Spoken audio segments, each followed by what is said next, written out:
자, 이제 드디어 우리에겐 한 평도 안 돌아왔던 그 여호수아의 땅 분배 과정이 맞춰졌습니다.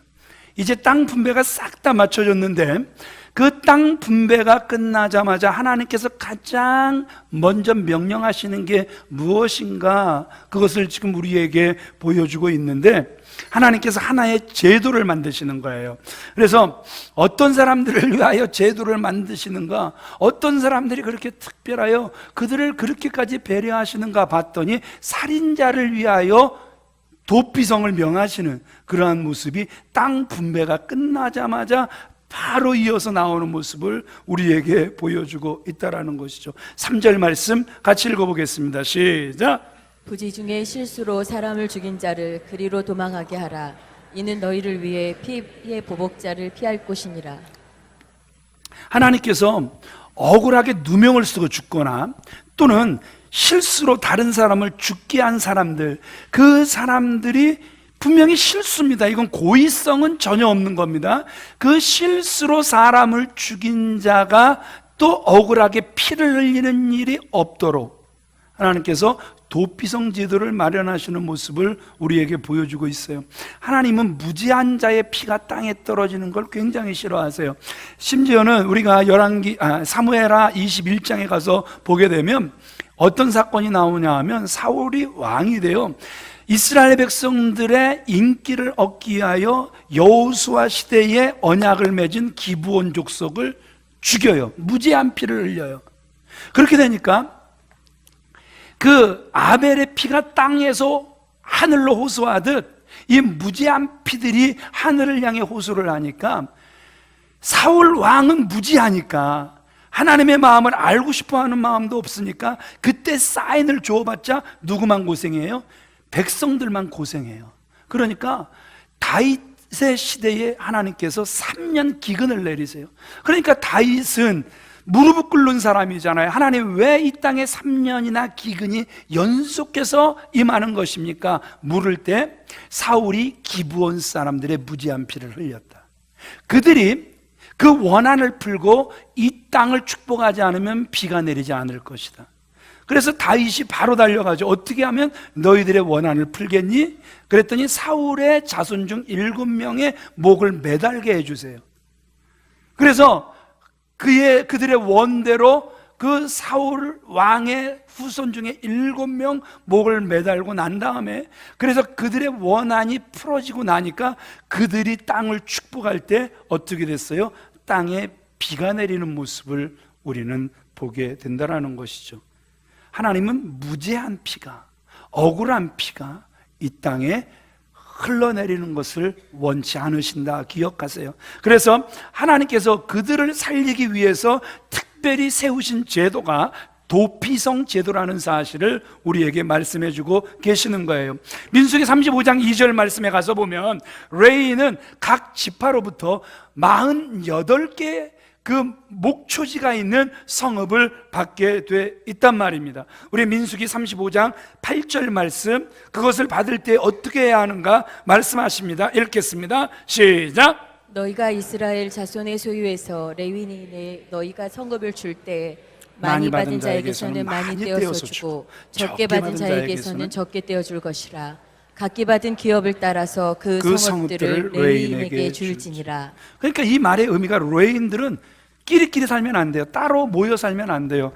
그들은 항상 하나님과 백성들 사이에서 거룩한 직책을 감당해야 됐단 말입니다. 하나님과 백성들을 섬기는 그 일만 그들은 감당을 해야 됐단 말입니다. 그리고 민수기 35장 6절 말씀에 보면 이제 그들이 48개 성을 받게 되면 그 중에서 6개 성읍을 구별하여 도피성을 만들어라, 이렇게 하나님께서 명령하신단 말입니다. 이 말씀을 통해서 저와 여러분들이 깨닫게 되는 게 뭐예요? 하나님이 가장 먼저 배려하신 게 어떤 사람이에요? 억울하게 죽는 사람이 없게 하라, 억울하게 피를 흘리는 사람이 없게 하라. 그래서 그 하나님의 깊은 사랑을 이 말씀을 통해서 우리는 보게 된다라는 것이죠. 이 땅에서 한 사람도 억울한 일을 당하지 않도록 공의를 베푸시고 실수한 사람에게 기회를 주시는 그 하나님의 그 배려를 저와 여러분들이 보고 계시는 거란 말입니다. 그래서 이 도피성을 통해서 우리가 세 가지를 우리가 깨닫게 되는데, 첫 번째 같이 읽어보도록 그렇게 하겠습니다. 시작. 섬세한 하나님의 사랑을 보게 됩니다. 9절 말씀 같이 읽겠습니다. 시작. 이는 곧 이스라엘 모든 자손과 그들 중에 거류하는 거류민을 위하여 선정된 성읍들로서 누구든지 부지 중에 살인한 자가 그리로 도망하여 그가 회중 앞에 설 때까지 피해 보복자의 손에 죽지 아니하게 하기 위함이니라. 와, 하나님의 사랑을 저와 여러분들이 보시는 거란 말이에요.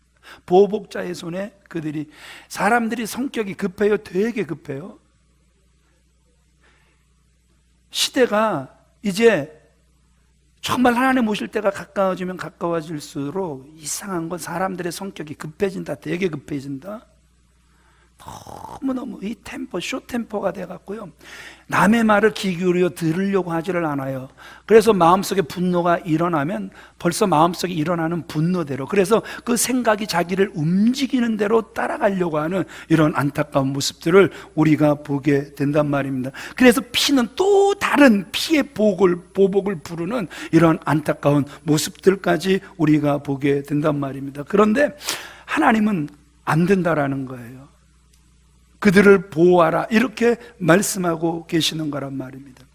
마태복음 6장에 가서 보면 풀 한 폭이 피고 지는 것까지라도, 또 참새 한 마리 또 땅에 떨어지는 것까지라도 참 관심을 가지고 보시는 그 주님의 사랑을 우리가 말씀을 통해서 보게 된다라는 것이죠. 또 민수기 35장 15절 말씀 우리 같이 읽어볼까요? 시작. 이 여섯 성읍은 이스라엘 자손과 타국인과 이스라엘 중에 거류하는 자의 도피성이 되리니 부지 중에 살인한 모든 자가 그리로 도피할 수 있으리라. 여기서 보세요. 참 사람들은 이기적이라 끼리끼리잖아요, 그죠? 교회의 질병 중에 하나가 끼리끼리란 말입니다. 그런데 하나님은 애초부터 보세요, 이스라엘 자손과 거기다가 플러스 타국인과 플러스 이스라엘 중에 거류하는 자의 도피성이 되리니, 하나님은 누구까지 배려하시는 거예요? 외국인까지 배려하시는 거예요. 하나님은 누구까지 배려하시는 거예요? 그 성에 같이 거류하는 자들까지라도 참 케어하시는, 보호하시는, 배려하시는 그 하나님의 모습을 우리가 보게 된다는 것이죠. 그러니까 이 말을 우리가 신약적으로 풀어간다 그러면 제일 적당한 말이, 적절한 말씀이 갈라디아서 3장 28절 말씀입니다. 우리 같이 읽어보도록 하겠습니다. 시작. 너희는 유대인이나 헬라인이나 종이나 자유인이나 남자나 여자나 다 그리스도 예수 안에서 하나니라. 이 시대에 이 말이 안 먹힐 말입니까? 안 먹힐 말입니까? 그 시대에 어찌 이 말이 먹힐 수가 있겠습니까? 어찌 유대인이나 헬라인이나 하나가 될 수 있겠습니까? 그들은 이방인이요, 그들은 개 같은 사람이다, 이렇게 취급을 해버리는데, 애초에 하나님의 마음은 이사야 9장부터 아니라는 거예요. 하나라는 거예요.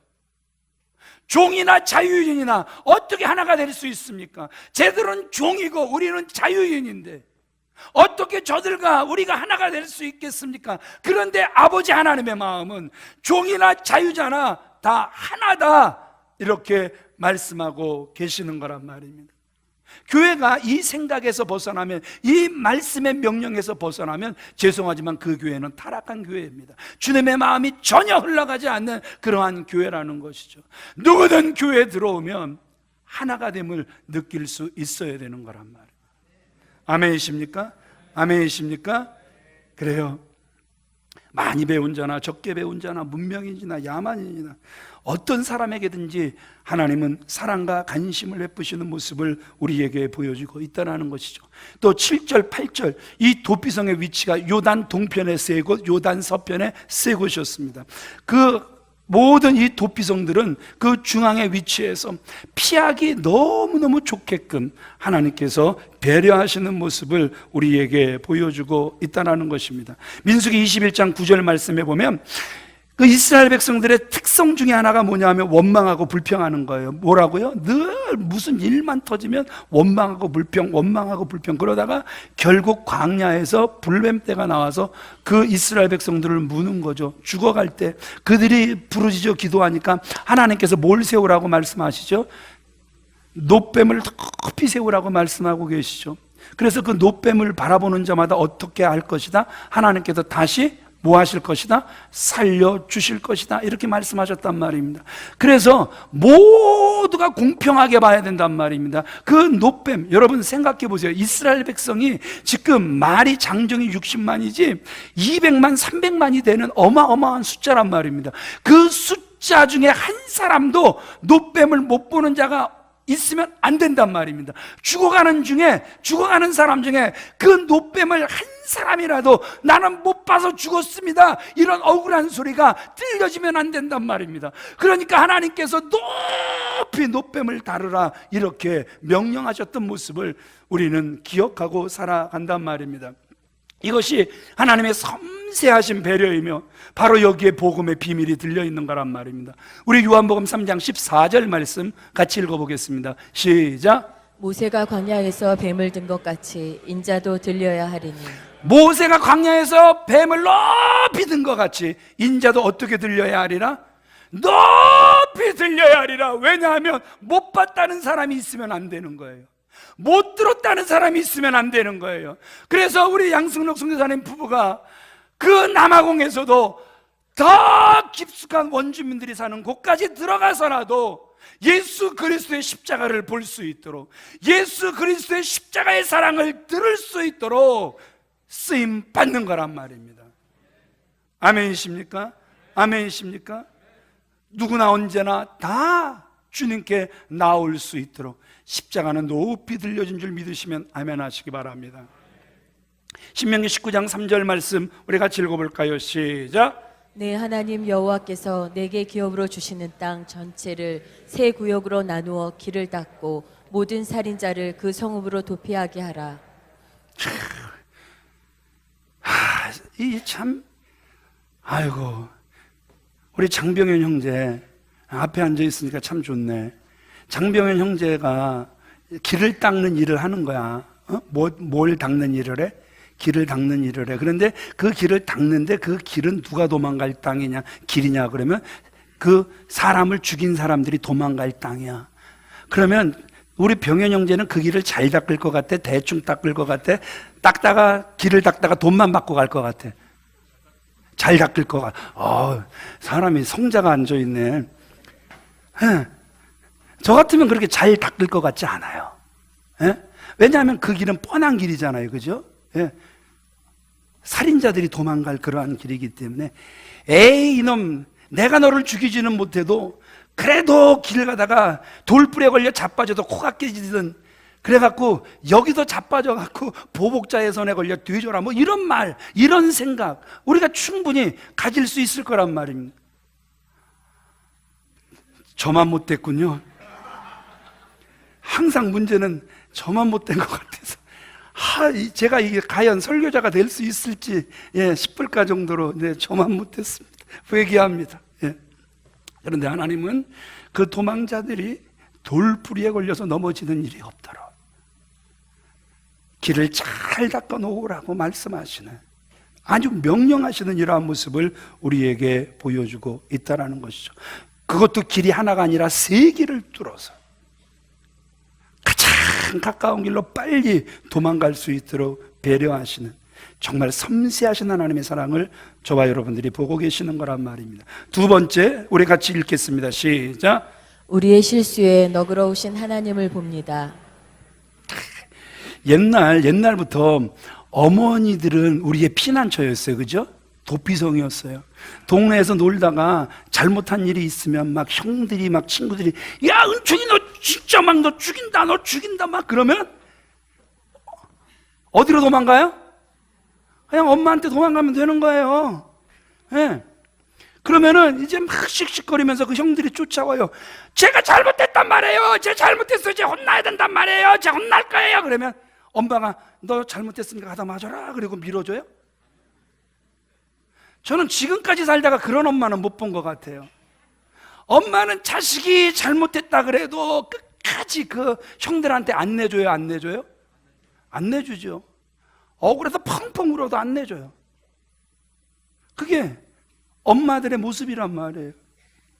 엄마 이야기를 하니까 또 생각나는 게 뭐냐 하면, 참 저희 아버지는 잘 때렸어요. 그래갖고 참 많이 맞았어요.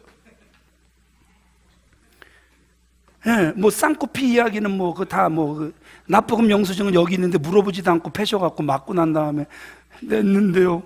그래도 뭐 미안하다는 말씀 한마디도 안 하셨던 아버지 말씀드렸죠. 언젠가는요, 집에 들어갔더니 아버지가요, 또 이제 그 몽둥이로 이제 때리시는데, 때리시는 이유는 딱 하나예요. 너는 목사가 돼야 될 사람이니까 바르게 자라라는 거죠. 그래서 야단치시는데 맞는 사람은 죽겠는 거예요. 때리는 아버지는 바르게 커라, 목적은 바르게 크라는 건데, 그거 맞으면서 바르게 크고 싶은 생각이 없어요. 얼마나 아휴, 그날따라 얼마나 그 때리시는 게 강도가 세지셨는지 옷이 다 찢어졌어요. 맞다가 더 못 맞게 해서 도망갔어요. 그게 가출이 돼갖고 일주일 동안 나갔네.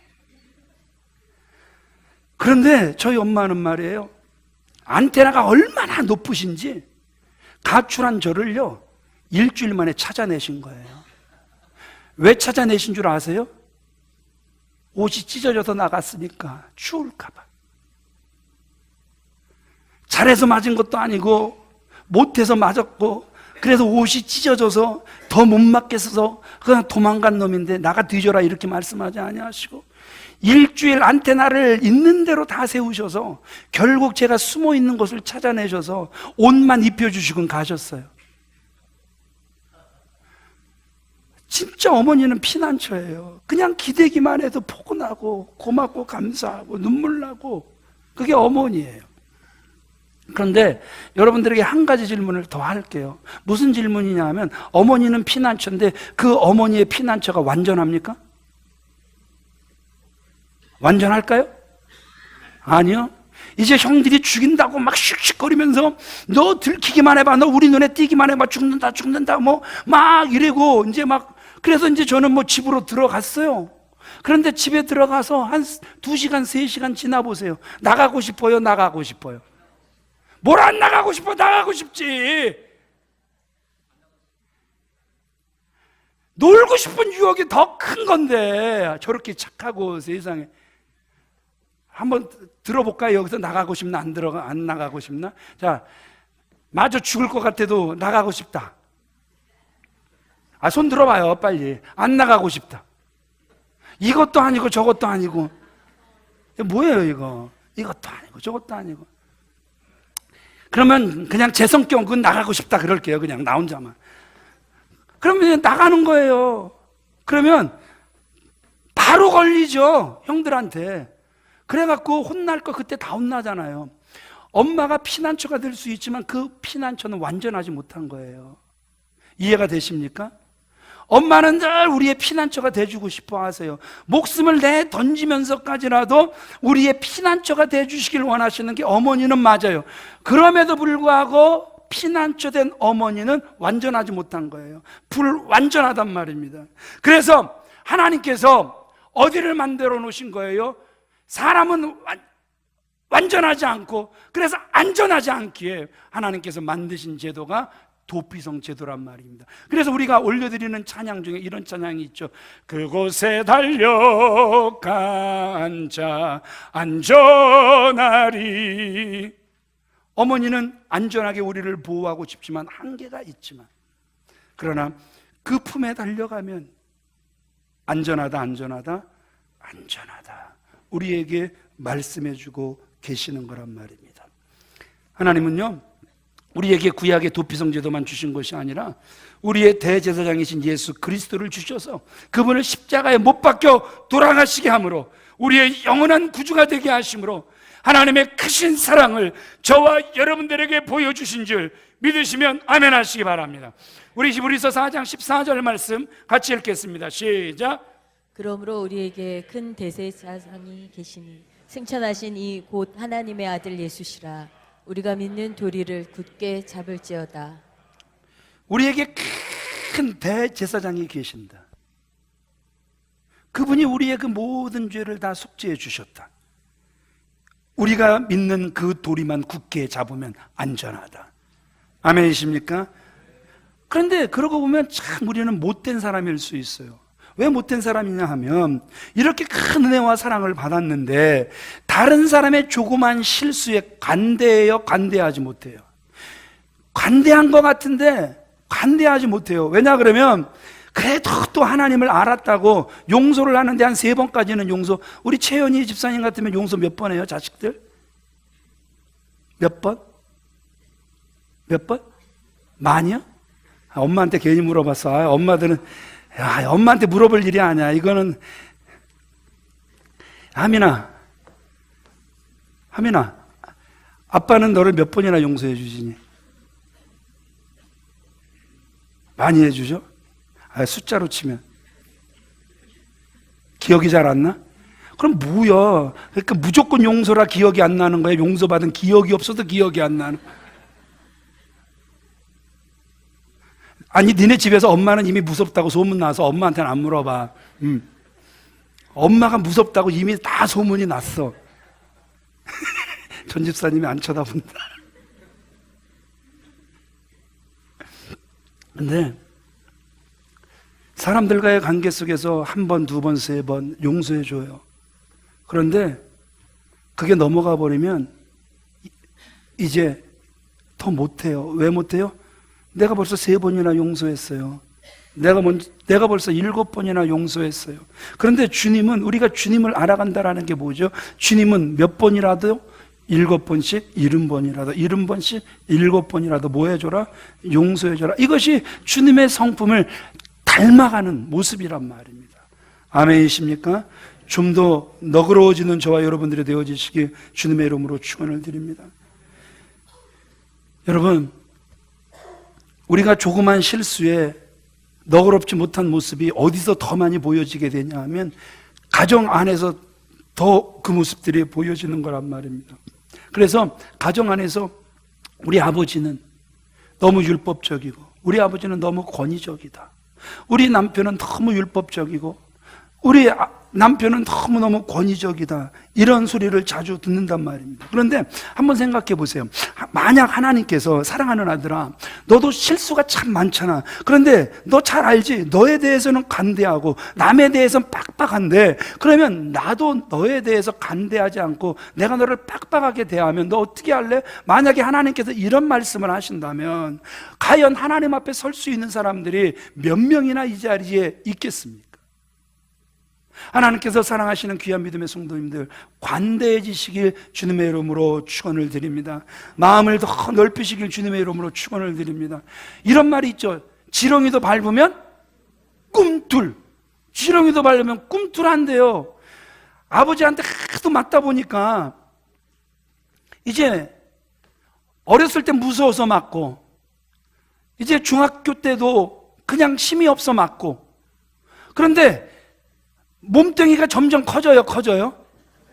몸뚱이가 점점 커지잖아요. 맞으면서도 왜 자꾸 때리시고, 이거 말로 하셔도 될 것 같은데 왜 말로 안 하고 왜 때리고, 왜 먼저 때리고 보지? 좀 안 그러셨으면 좋겠는데, 막 이런 생각이 들어요. 그러다 보면 말대꾸가 나와요. 그러면 말대꾸가 나오면 아버지는 분노를 더해요. 이놈의 자식이!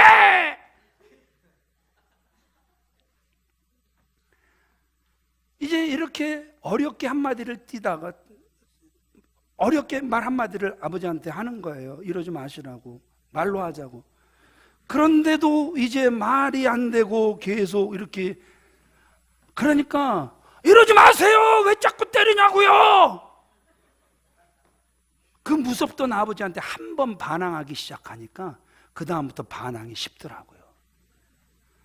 그 다음부터 답을 깨달았어요. 반항하면 안 맞는다. 뭐 하면 안 받는다? 반항하면 안 맞는다. 이걸 깨달았어요.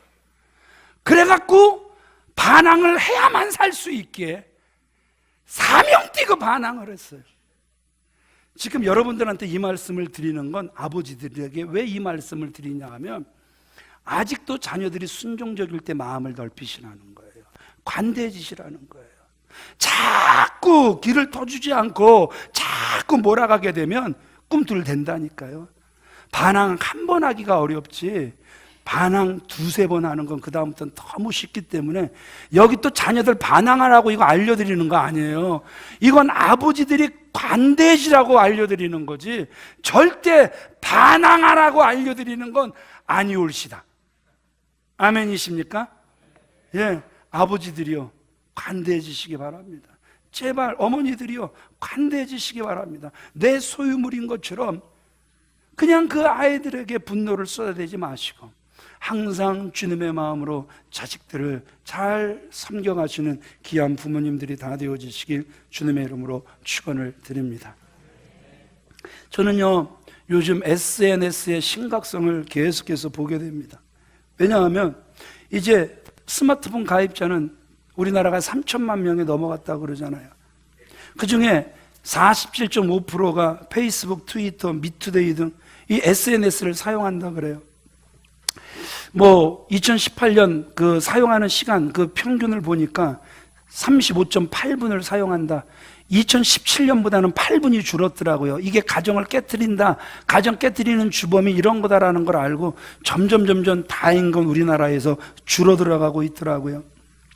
정말 잘만 사용하면 유용한 거죠. 그런데 안 좋게 사용하면 이게 전에는 말이 사람을 살리고 죽이는 권세가 있다 그랬는데 혀가 지금은 이 손에 달려 있단 말입니다. 이 손에 내가 어떻게 써내려가는지 이것 때문에 사람이 살기도 하고 사람이 죽기도 하는 모습들을 보게 된다는 것이죠.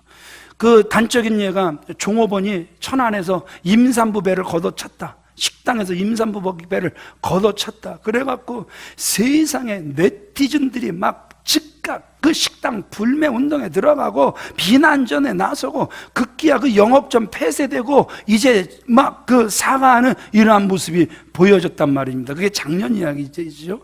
그런데 경찰 조사 결과 종업원이 그 임산부의 배를 걷어찬 적이 없어요. 그러니까 이제 네티즌들이 이 사건을 촉발한 임산부를 막 융단 폭격하기 시작했단 말입니다. 그러니까 여러분 이 글이라는 게, 이 손이라는 게 누구의 말을 어떻게 듣고 어떻게 써내려가느냐에 따라서 사람을 죽이기도 하고 사람을 살리기도 하는 이러한 모습을 우리에게 보여주고 있다는 것이죠. 가장 큰 문제는요, 이 SNS는 일방적이에요.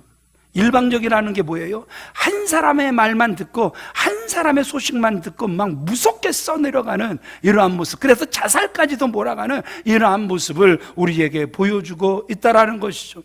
만일 어떤 보도가 사실성을 가지려면 당사자에게 충분히 확인된 것이어야 한단 말입니다.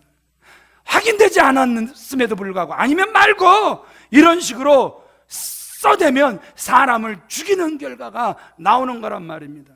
만일 어떤 입장에서 글을 쓴다면 상대방에게 같은 양의 반론 기회가 주어져야 된다는 것이죠. 그래서 독자는 그 양쪽 걸 다 읽고 균형 있게 판단할 수 있도록 해야 된다는 것이죠. 그런데 대부분 그렇지 못한 이 쇼테퍼는 그걸 기다리지 못하고 아니야, 중립에 딱 서서 나 양쪽을 다 들어보고 판단할 거야, 이런 사람의 소리들을 듣기가 점점 힘들어진다라는 것이죠. 그러면서도 글을 올리면서 나 이거 못 참겠어, 이거 막 분노가 치밀어서 나 이거 못 참겠어, 나 이거 사명감으로 하는 거야. 그런데 여러분, 사명감으로 사람을 죽이는 사람은 없단 말입니다. 만일 정당한 이유라면 정당한 방법으로 해야 된단 말입니다.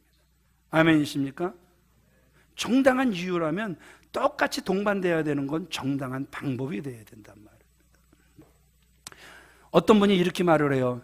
인터넷은, 여러분 말 그대로 인터넷은 인터넷이란 말입니다. 인터가 상호간이잖아요. 상호간에. 그죠? 그런데 인터넷에 인터가 없고 페이스북에 뭐가 없다 그래요? 페이스가 없다 그래요. 그래서 얼굴이 드러나지 않는다고 막 무섭게 막 공격해 되는 이런 모습들도 보게 된다는 것이죠. 일면식도 없잖아요. 한 번 얼굴을 대면한 적도 없단 말입니다. 확인한 적도, 대화한 적도, 양해를 구한 적도 없단 말입니다. 그런데 어느 날 보면 글이 올라와 있는 거예요. 이것을 사람들은 허위사실 유포다 이렇게 이야기를 하죠. 마녀 신상털기다 이렇게 이야기를 하죠. 아니면 말고식의 폭로전이다 이렇게 말을 한단 말입니다. 저와 여러분들이 정말 하나님을 믿습니까? 정말 저와 여러분들이 성도십니까? 이런 일이 없길, 이런 일로 인하여 억울함을 당하는 사람들이 없게 되길 주님의 이름으로 축원을 드립니다. 하나님께서 사랑하시는 귀한 믿음의 성도님들, 우리는 정말 좀 더 관대해져야 된단 말입니다.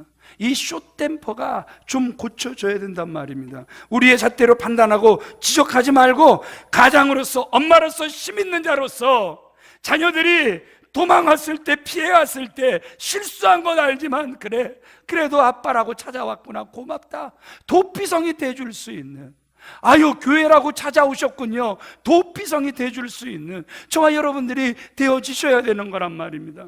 뭐 이런 것들이 다 있어, 뭐 이런 게 다 있어, 왜 이런 일이 일어날 수 있어. 오늘 말이에요, 한 6시쯤에 이제 화장실이 이제 가고 싶어서 화장실을 딱 갔는데 세상에 화장실에 딱 들어갔더니 담배 냄새가 막 나는 거예요.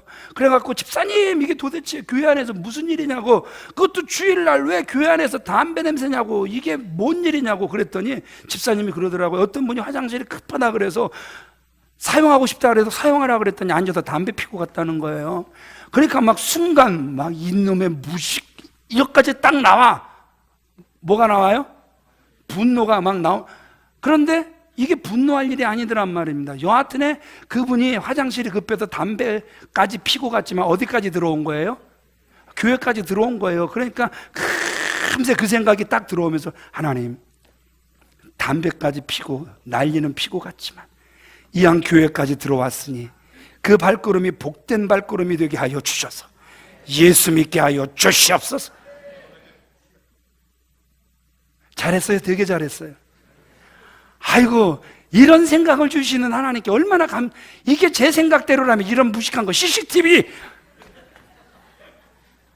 이 동네에 2번 다시 말을 못 붙이게, 이게 인간의 아주 짧은 그런 생각이, 말만 목사지 내려가면 여러분들보다 더 악해질 수 있는 사람이 바로 저일 수 있다라는 아이고, 그래요. 하나님은요 뭐라고 말씀하세요? 따라합시다. 우리 주변에 억울한 사람이 없게 하라. 우리 주변에 무지한 피가 흐르지 않게 하라. 가정에서 도피성이 되어라. 교회 안에서 도피성이 되어라. 아멘. 도피성이 되는 저와 여러분들이 되어지시길 우리 주 예수 그리스도의 이름으로 축원을 드립니다. 세 번째 같이 읽겠습니다. 시작. 도피성 제도를 통해 예수 그리스도를 통한 완전한 구원을 예표해 주셨습니다. 6절 같이 읽습니다. 시작. 그 살인자는 회중 앞에 서서 재판을 받기까지, 또는 그 당시 대제사장이 죽기까지 그 성읍에 거주하다가 그 후에 그 살인자는 그 성읍 곧 자기가 도망하여 나온 자기 성읍 자기 지급으로 돌아갈지니라. 도피성에 거하게 되면 안전한 거예요. 안 죽는 거예요. 제사장이 죽으면 집으로 돌아갈 수도 있는 거예요. 자유해지는 거예요. 제사장이 그를 위하여 대신 죽어주는 게 되는 거예요. 그래서 자유해지는 거란 말입니다. 그런데 이 도피성 사건이 구약의 사건으로만 끝나졌으면 문제인데 구약의 사건으로만 끝나지 않는단 말입니다. 인류의 대제사장이신 예수 그리스도를 통한 완전한 구원의 예표를 우리에게 보여주고 있는 거란 말입니다. 여러분, 도피성에 들어갔지만 사는 건 육신이에요. 잠깐 육신의 생명이 연장되는 것뿐이란 말입니다. 그러나 우리 주 예수 그리스도 안에 거하는 사람은 육신적으로 하나님의 은혜를 받을 뿐만 아니라 영적으로도 영원히 사는 복을 누리게 되는 줄 믿으시면 아멘 하시기 바랍니다. 유월절도 십자가의 예표요, 노뱀도 십자가의 예표요, 그리고 갈보리의 십자가는 우리의 과거, 현재, 미래 그 모든 죄를 용서해 주시는 위대한 사건이 십자가의 사건인 줄 믿으시면 아멘 하시기 바랍니다. 이 땅에 도피성을 마련하셨던 동일한 자비로우신 예수 그리스도께서 그의 보혈을 우리에게 마지막 한 방울까지 흘려주심으로 저희가 둘째 사망에서 피하여 안전함을 얻게 된 줄 믿습니다. 어떠한 권세도 우리를 건드리지 못할 줄 믿습니다. 로마서 8장 1절 34절 말씀 같이 읽어보겠습니다. 시작. 그러므로 이제 그리스도 예수 안에 있는 자에게는 결코 정죄함이 없나니 누가 정죄하리요? 죽으실 뿐 아니라 다시 살아나신 이는 그리스도 예수시니 그는 하나님 우편에 계신 자요 우리를 위하여 간구하시는 자시니라. 예수 안에 있는 나에게 결코 정죄함 없네. 생명의 성령의 법이 해방하였네. 예수 안에 있는 너에게 결코 정죄함 없네. 생명의 성령의 법이 해방하였네. 할렐루야. 예수 예수 오직 예수 예수 예수 오직 예수. 아멘. 조금만 더 하면 길다고 막 은총을 안 주고 막 눈총을 주시니까 말씀을 마치겠습니다. 그런데 이렇게 은혜를 예비하셨어요. 도피성에 피하기만 하면, 그 안에 거하기만 하면 살 수 있다 말씀하셨는데 사람은 지루한 거예요. 힘든 거예요.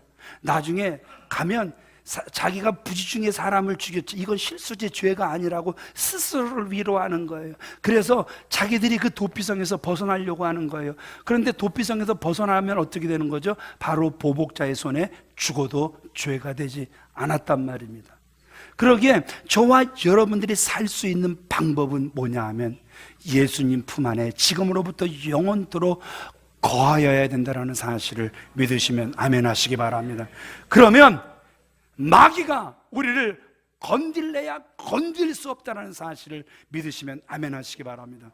말씀을 마칠 거예요. 그럼 마귀가 우리를 건드리는 방법이 뭘까요? 하나님 품 안에서 우리가 벗어나게 해야 되잖아요. 그런데 가만히 최인석 장로님을 가만히 살펴보면 마귀가 이제 분석을 하는 거예요. 최인석 장로님은 요즘 굉장히 강하고 담대해지는데 여자 문제만 생기면 저 인간이 약해질 거라는 걸 아니까 하나님 품에서 떨어지는 방법으로 여자를 붙여버리는 거예요. 그래갖고 거기에 내 이상형이야 빠져버리면 누구 품에서 벗어난 거죠? 하나님 품에서 벗어나게 되는 거란 말입니다. 마귀는 우리의 약점을 그렇게 공격한다라는 것이죠. 만약에 우리 신순섭 집사는 무슨 일을 해도 나는 돈 벌어야 돼. 그러면 사단이 신순섭 집사를 하나님 품에서 딱 떨어지게 할 수 있는 공격 방법이 쟤는 돈 갖고 흔들면 돼. 그래서 주일날 학원 안 하면 이 학원과 계약을 안 하겠습니다. 막 이렇게 흔들어서 그러면 또 주일날 열어야 되겠죠. 타협하고 딱 들어가면 그때 이미 하나님의 품 안에서 벗어나게. 그래서 명예를 좋아하는 사람, 권세를 좋아하는 사람, 그래서 뭔가 자신의 그 목적이 반드시 이루어야 된다라고 고집 피우는 사람들이 사단의 통로가 되기 너무너무 좋은 거예요. 그걸로만 딱 건드려 버리면 거기서 하나님 품에서 바로 벗어나게 되기 때문에 그렇다라는 것이죠. 사단은 계속해서 여러분들을 무너뜨리려고 할 것입니다. 어떻게 해서든지 하나님 품 안에서 벗어나게 할 거란 말입니다.